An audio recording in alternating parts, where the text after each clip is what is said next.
नमस्कार, मैं हूं अवनींद्र आशुतोष। आपका बहुत बहुत स्वागत है छू लो आसमान में। कल क्या होगा, क्या हो सकता है, क्या होना चाहिए, ये जानना हर कोई चाहता है, लेकिन ये संभव नहीं है। ये संभव तब है जब एक साइंस को समझा जाए, जिसको हम एस्ट्रोलॉजी के माध्यम से जान सकते हैं। और इसी कड़ी में हम मिलते हैं मेघा शर्मा से, जो दुनिया भर में अपनी प्रतिभा का जलवा दिखा रही है। मेघा जी, आपका बहुत बहुत स्वागत है। और आज की तारीख में जिस तरह से हम कहते हैं कि कलयुग है, कुछ भी हो सकता है, अनिष्ट होता है, लोगों के मन में बहुत सारी निगेटिविटी रहती है, लेकिन आपने जो शोध किए हैं, जो आपने जानकारी हासिल की है, उसको हम सबसे पहले नमन करना चाहेंगे, क्योंकि आज आपने वो मुकाम पा लिया है जिससे बहुत सारे सवालों के जवाब आप दे सकते हैं। सबसे पहले आपसे ये जानना चाहेंगे कि ये विधा कब आपने अपनानी शुरू कर दी कि मैं मुझे एस्ट्रोलॉजर बनना है?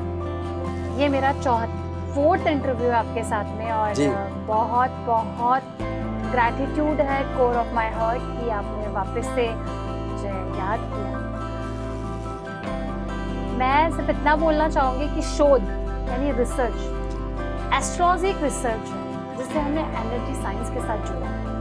2007 में जैसा कि मैंने ऋषि संस्कृति से अपनी शिक्षा को प्राप्त किया,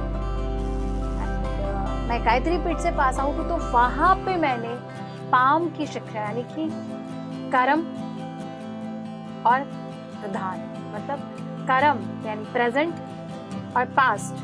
प्रेजेंट और पास्ट को अगर हम सही करेंगे तो हमारा फ्यूचर वैसे ही अच्छा हो जाएगा। तो हमने पाम की शिक्षा प्राप्त की, उसके साथ साथ में मैंने हवन की शिक्षा प्राप्त की। धीरे धीरे बहुत सारी शिक्षाओं का शोध स्टार्ट किया। इंटरेस्ट, इंट्यूशंस लेवल बहुत अच्छा था बचपन से, और धीरे धीरे पाम को मैंने रिसर्च में बदला। स्कूल से आना, कॉलेजेस पे बच्चों पे करना, अप्लाई करना, धीरे धीरे वो मेरी हॉबी से कब वो आगे बढ़ता चला मुझे नहीं पता चला। फिर मैं एस्ट्रोलॉजी फील्ड में आई। एस्ट्रोलॉजी फील्ड का मतलब क्या होता है एस्ट्रोलॉजी? देखिए, एस्ट्रोलॉजी कोई भी सीख सकता है, लेकिन किसी के पास अगर ज्ञान है, ज्ञान ही एस्ट्रोलॉजी। कहते हैं लोग कर्म की बात कहते हैं कि कर्म के बिना कुछ, बोलते ना, गीता में भी लिखा है भाग्य से ज्यादा, और कर्म नहीं करोगे तो फल नहीं मिल पाएगा। इसी तरीके से नॉलेज होना बहुत जरूरी है। नॉलेज के बेसिस पे ही आपका जो आध्यात्मिक ज्ञान होता है, उसके साथ वो व्यवहारिक ज्ञान भी बहुत अच्छा होना चाहिए। तो उसको हमने रिसर्च करके एस्ट्रोलॉजी में डाला। एस्ट्रोलॉजर आज की दुनिया में बहुत सारी ऐप्स आ चुकी है, बहुत लोग ऐप से पढ़ लेते हैं, लेकिन रियल में क्या एस्ट्रोलॉजी होती है? डेली प्रश्न कुंडली से, यानी कि अभी मैं यहाँ बैठी हूँ, मान लीजिए बज रहे हैं 2:55 हो रहे हैं, 2:55 हो रहा है, तो उसको हम एस्ट्रोलॉजी में कैसे कन्वर्ट करेंगे? तो वो उसको हम प्रश्न कुंडली के द्वारा, होरा क्या है, इसका असेंडेंट क्या है, इसका डिसेंडेंट क्या है, कौन सी प्लैनेटरी जो पोजीशन है वो है, कौन सी डिग्री पे ये है, हम उसके थ्रू जान पाते हैं किसी भी व्यक्ति के पास। अगर किसी के पास में मान लीजिए सिर्फ नाम है, तो जिसे हम बोलते हैं केपी पद्धति यानी अंक ज्योतिष, न्यूमरोलॉजी के माध्यम से हम ज्योतिष को जान सकते हैं। हम वैदिक, हम लोग जर्मन एस्ट्रोलॉजी जान सकते हैं। इसके ही साथ साथ में हम अंक ज्योतिष को अल्फाबेटिक के थ्रू भी हम जान सकते हैं। उसी को मैंने कन्वर्ट किया वेस्टर्न पद्धति में। वेस्टर्न पद्धति में अभी जो मैं रिसर्च कंप्लीट किया है वो मैंने एनर्जी साइंस पे किया, यानी कि पॉजिटिव प्लस नेगेटिव लोगों के साथ मिलना, और एक माइंड एक्सपर्ट पे भी वर्क हम लोग कर रहे थे। तो एस्ट्रोलॉजी बहुत विशेष गहन शोध है जिसको हमने स्पिरिचुअल साइंस के साथ कनेक्ट किया है, बहुत अलग, और मेडिकल एस्ट्रोलॉजी के साथ शिक्षा की प्राप्ति की 2-3 साल पहले मैंने अपने मेंटोर से।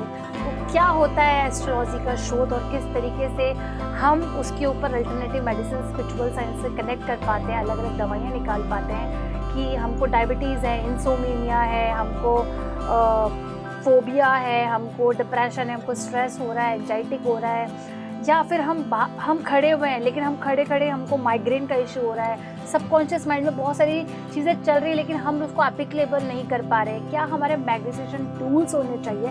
तो वो एस्ट्रोलॉजी के साथ, स्पिरिचुअल साइंस के साथ मैंने कनेक्ट किया। तो ये तो थी एस्ट्रोलॉजी फील्ड की बात। उसको हमने 3 पार्टों में बांटा, माइंड, बॉडी और सोल।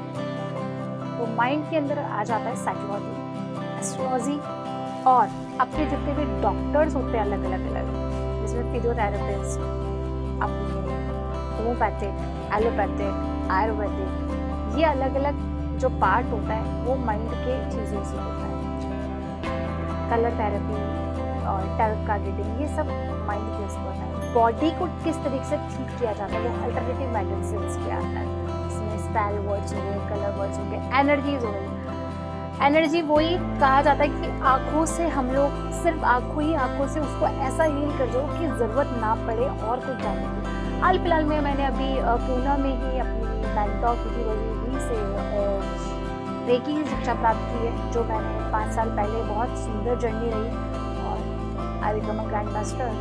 और बहुत अलग एक एनर्जी लेवल पाया कि रेकी के थ्रू और प्राणिक ये 3 ऐसी हीलिंग मॉडलिटीज़ है, रेकी, प्राणिक और डाउजिंग और पेंडुलम और एनर्जी साइंस। अगर इसको हम कनेक्ट करके लोगों को बताते हैं तो अगर हमारे बॉडी में कहीं भी ऐसा पार्ट है तो उसको हील करके, यदि कैंडल्स के भी थ्रू और उसको कलर्स के भी थ्रू, अरोमा थेरेपी के थ्रू भी उसको हील कर सकते हैं। चाहे वो आपका पैरालिसिस हो या आपका कोई भी कैंसर हो, आपका पैनक्रियाज में प्रॉब्लम हो, कोई भी ऐसी चीज़ है, या आपका कौन सा चक्रा ऑरा के स्कैनिंग के थ्रू इस आपके हाथ से इतना कि आपका ऐसे ही देखा जाता है स्कैन करके कि आपका कौन सा ऑरा स्ट्रॉन्ग नहीं है या आपका कौन सा चक्रा एलिमेंट्स के थ्रू भी हो जाता है। अच्छा, कई बार हमने देखा है कि इंसान जब पॉपुलर होना चाहता है, कुछ अलग करना चाहता है तो गली में फेमस होता है, फिर धीरे धीरे मोहल्ले में, फिर शहर में, लेकिन आप तो दुबई तक पहुंच गई है, कई कंट्रीज में आपका एक संपर्क हो गया है।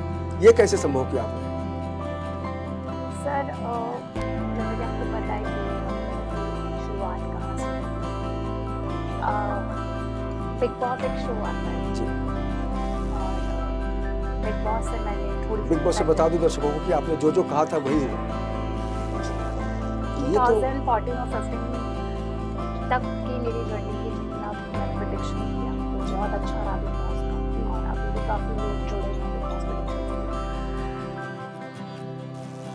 अब आपने बहुत अच्छा क्वेश्चन किया कि इतना जो विस्तार हुआ है आपका। हाँ, देखिए विस्तार मेरा रेकी एक ऐसी पद्धति है, मेरा विस्तार मैं फिर से कहूँगी कि कहते हैं ना, बिना गुरु के आपके लाइफ में कोई ना कोई इंसान होता है। पहले तो आपको खुद से प्यार होना चाहिए जी।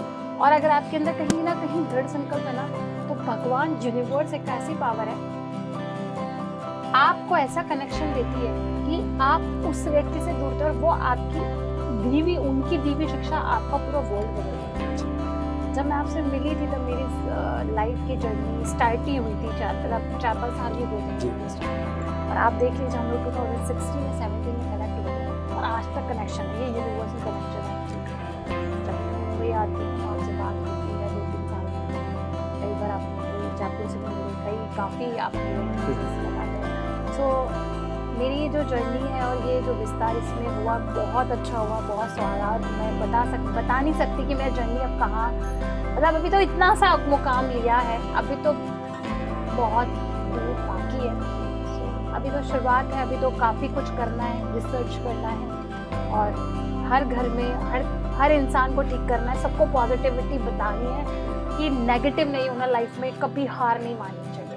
Everything is possible. बिल्कुल, स्थितियाँ ऐसी हो जाती है कि इंसान कई बार पढ़ा लिखा इंसान भी, ऐसा नहीं है कि हम एस्ट्रोलॉजर, तो हम तो काफ़ी लोगों को अपनी उनकी लोगों को लगता है कि ये हम लोग पैसा लेते हैं और ये सब, हम उनकी ऊर्जा को अपनी ऊर्जा पे लेके उनके काम को सॉल्व करते हैं, लेकिन हम लोग उसके लिए कितना उन पे एफर्ट करते हैं, कितना उनको ठीक है। देखिए मैंने हमेशा कहा है कि हम भगवान नहीं हैं, लेकिन 99% कुंडली जो होती है वो सच होती है, क्योंकि कुंडली आपके जो आपका ग्रह है, अगर आपकी जो डेथ भी हुई होगी ना, उससे पहले की चीज़ प्रेडिक्ट कर, कर्म प्रधान। कर्म तो प्रधान है ही, लेकिन मेघा जी सबसे बड़ा एक सवाल है कि क्या अंधविश्वासियों की संख्या ज़्यादा है इस देश में? क्योंकि जो भी बाबा आते हैं उनके पास भीड़ लग जाती है। आजकल बागेश्वर धाम के जो बाबा हैं धीरेन्द्र शास्त्री जी बहुत ज़्यादा पॉपुलर हो रहे हैं, उनको आप कैसे देखते हैं? देखिए सबसे पहले धीरेन्द्र शास्त्री जी एक ब्राह्मण कुल से ही है, शास्त्रीय वर्ड यानी कि संगीत शास्त्र हमने थेरेपी में जोड़ा है। शास्त्र जैसे कि उसमें आ जाता है वाद शास्त्र हो गया, बहुत अलग अलग शास्त्र होते हैं, जैसे कि अभी आप हमसे बात कर रहे थे दूरदर्शन शास्त्र हो गया। तो धीरेन्द्र शास्त्री जी कैसे व्यक्ति हैं जो डायरेक्ट हनुमान जी से जुड़े हुए, तो वो एक माइंड थेरेपिस्ट है, वो माइंड के ऊपर लोगों की मंशा को समझ जाते हैं, पहली चीज। दूसरा, उनको एनर्जी साइंस का बहुत अच्छा, और उनको पूर्वाध में उन्होंने बहुत अच्छी, कहते हैं कि जो हम पास्ट लाइफ सेशंस बोलते हैं, तो उसका उनको, उनके गुरु का अंश उनको मिला हुआ है। और थोड़ा सा उन्होंने इसमें बहुत अच्छा रिसर्च में साधना, मुझे नहीं लगता कि वो बहुत अच्छा कर रहे हैं। और एक छोटी सी उम्र में रिसर्च करना, जिस तरह से क्योंकि हम भी रिसर्च करके पढ़े, हम कौन होते किसी को जजमेंटल करने के, वो कैसे। लेकिन हमें जहाँ तक मुझे मैंने उनका सुना है और उनके बारे में जाना है, तो उनकी कथाओं में हमने देखा है कि नहीं पूछने वाले होते हैं और वो बता देते हैं। बहुत कम लोगों के पास ये देवी शक्ति होती है। जैसे कि हमारे श्री श्री जी का आपने नाम सुना, वो आंखों से हील कर देते हैं। उसी तरीके से वो पूरी भीड़ में 1000 लोगों में अगर उसको बुलाया और उसके बारे में लिख रहे हैं, तो ये उनके पास बहुत दोनों चीज़ें। जैसे अभी मैं आपसे पूछूं कि मेरे मन में क्या चल रहा है, तो कुछ बता पाएंगे?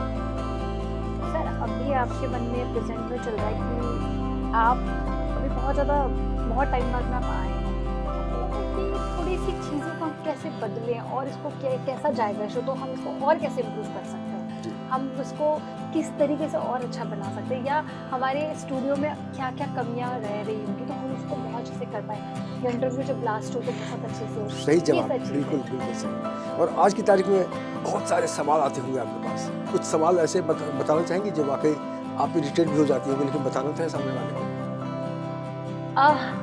मैम, आपसे सिर्फ इतना सा क्वेश्चन है, कल पापा ने मुझे थप्पड़ मारा था, क्या वो मुझसे बात करें? वाह। या फिर एक छोटा सा एग्जाम्पल, मैं स्कूल गया था, मैम ने मुझे क्वेश्चन पूछा, आज वो क्वेश्चन मैंने याद कर लिया, क्या दोबारा वो मुझसे वही वाला क्वेश्चन पूछेंगे, दूसरा क्वेश्चन? इंटरेस्टिंग, बहुत बढ़िया। अच्छा, तो अगर ये मेरे से बात कर लेंगे मोबाइल पे, इनका मोबाइल कहाँ है, इनके पास में है क्या इनकी मम्मा के पास में, अगर कोई केस चल रहा है? सो बहुत ऐसे क्वेश्चंस आते हैं जो एनर्जीज पे आते हैं, तो लगभग वो सही जाते हैं। मैंने कहा हम भगवान हैं, लेकिन अगर हम इस फील्ड में हैं और अगर हम एक ऐसे स्थान पे बैठे हुए हैं, तो हम उस एनर्जी को कैच करके हम उसको बता दें। अच्छा मेघा जी, आज देश की स्थिति कहीं बहुत ज़्यादा गर्मी है, कहीं बहुत ज़्यादा तूफान का खतरा है, इसको आम आदमी कैसे समझे कि वाकई सब कुछ सही हो जाएगा, क्योंकि एक डर है उनके मन में। सही सर, वही मैं आपको कह रही हूँ कि प्रकृति जब बदल रही है तो इंसान तो बदलेंगे और इंसान के अंदर खौफ होगा। तो आप सोचिए, मुंबई एक ऐसा शहर है जहाँ बिन मौसम बरसात है, बट मैं पिंक सिटी राजस्थान से हूँ। आप सोचिए, लास्ट 3 इयर्स से मार्च के टाइम पे, होली के टाइम पे, कभी आपने सुना बारिश हुई? बारिश हुई, प्रकृति बदल रही है, प्रकृति यही कली है और यही प्रकृति आपको बता रही है कि अभी भी अवेयरनेस ना जाओ। लोगों में अभी भी अवेयरनेस नहीं है। कितना कुछ हुआ, कोविड आया, ओमान आया, कितनी चीजें, तो ये क्यों आ रहा है, क्यों हो रहा है चीजें? Planets, Rahu planetary positions change हो रही, तो वो हिलाएगा।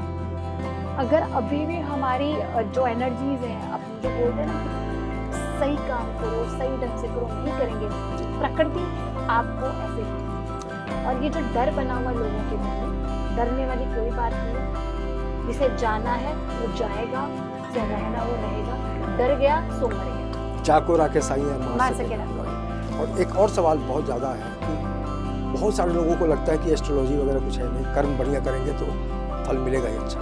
क्या उनको क्या कहना चाहेंगे कि वाकई इस पर विश्वास करें, एस्ट्रोलॉजी को लेकर जो गलत धारणाएं हैं उनके मन में?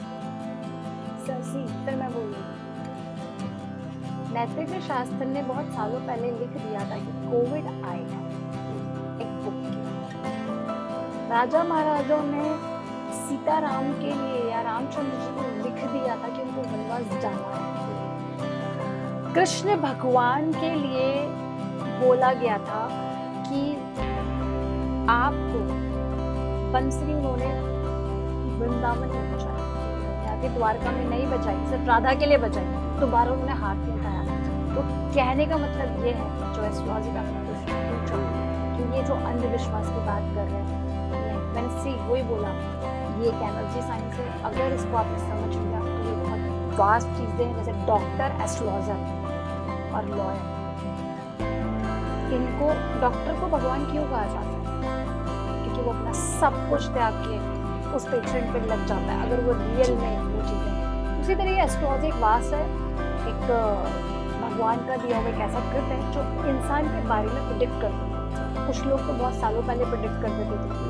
वो एक शास्त्र है और उसको समझने के लिए आपको सबसे पहले अपने आप को समझना चाहिए। ये बहुत गहरी बात आपने कह दी कि अपने आप को समझे, ये तो बहुत कुछ पता चलेगा आपको। लेकिन कई बार हम अपने आप को ही छोड़ देते हैं, अकेला छोड़ देते हैं और लोगों को कहते हैं यार बहुत अच्छा कुछ भी नहीं लगता है। आने वाले दिनों में आप क्या क्या तैयारियां कर रहे हैं? क्योंकि आपकी जो पहुंच है लगातार बढ़ती जा रही है। दुबई में भी सम्मानित हुई आप, उसके लिए भी आपको बहुत बहुत बधाई। जी, मैं दुबई में तेज सावत, हम साइन बिजनेस क्लब, हमारा एक ऐसा क्लब है जो छोटे छोटे जो लोग होते हैं बिजनेसेस को बहुत बड़े बड़े इसमें लाता है। फाउंडर सो आने वाले टाइम पे मेरा कुछ प्रोजेक्ट्स लाइनअप है। इसके अलावा मेरा स्टूडियो यानी कि सेंटर खुलना है। मेरा अभी हाल फिलहाल नेचुरोपैथी का एग्जाम्स कंप्लीट हुआ है, मेरी इंटेंशन बाकी है। And right now I am a recce and master also. तो सारी थेरेपीज को मैंने कनेक्ट किया है। रिसर्च मेरा लगभग पूरा कंप्लीट हो गया है। अभी आपने बात करी माइंड थेरेपी की, तो माइंड थेरेपी थोड़ा सा वर्क मैंने स्टार्ट किया है, जो मेरी एक नई चीज़ है। इसके साथ साथ मैं थोड़ा सा हिप्नोथेसिस पे इंचार्ज किसी ने बोला कि आपको करना चाहिए।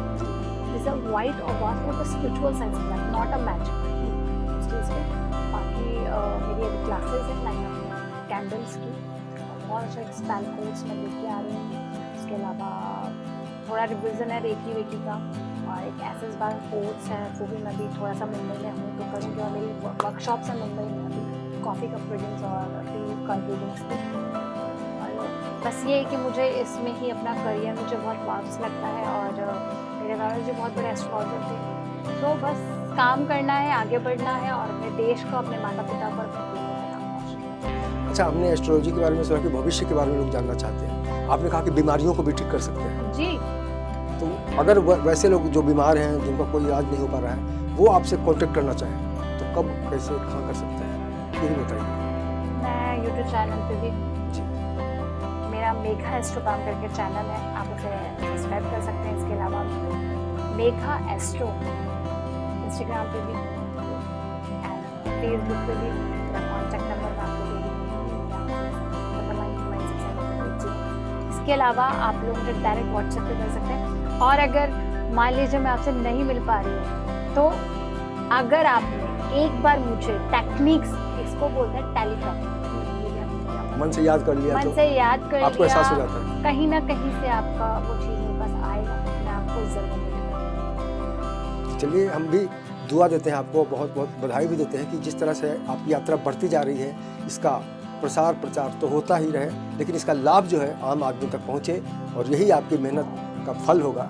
चलते चलते उन लोगों को क्या कहना चाहेंगे जो बहुत निराश हताश रहते हैं, कुछ करते भी नहीं? खुद से प्यार करोगे तो पूरी दुनिया से प्यार कर पाओगे। खुद से प्यार नहीं करोगे तो पूरी दुनिया से प्यार नहीं कर पाओगे। मैंने अपनी जर्नी में आज से 3 दिन पहले की सीखी, पीस और लव। अगर आप खुद से प्यार करेंगे तो आप सबसे प्यार कर पाएंगे, चाहे वो कुछ भी हो। जलन, ईर्ष्या, द्वेष, क्रोध और अहंकार, और बहुत ज़्यादा अगर आप ये 5 हम सब में ही होते हैं। रावण जो था वो बहुत अहंकारी था, लेकिन उसके पास बहुत ज्ञान था, लेकिन उसने सिर्फ एक चरित्र यानी जो सीता का मारा गया। उसने कितनी शिक्षा, तो मैं कहने का मतलब है घमंड मत कीजिए, हैवीनेस मत रखिए अपनी बॉडी पे, खुद पे वो रखिए, डाउन टू अर्थ रह के काम कीजिए। मैं ये नहीं बोलती कि अगर ये 5 चीज़ नहीं होगी तो वो इंसान भी नहीं होगा, हम में भी होता होगा, बिल्कुल ऐसी बात नहीं है, कभी कभी आ जाता है। लेकिन हमेशा अगर आपको लग रहा है आपके अंदर जलन है, ईर्ष्या, ये सब है, थोड़े टाइम के लिए लोगों से डिटैच हो जाए, अपने आप को उनके ऊपर दोषारोपण करने से पहले अपने आप आप बहुत ज़्यादा सक्सेस होंगे।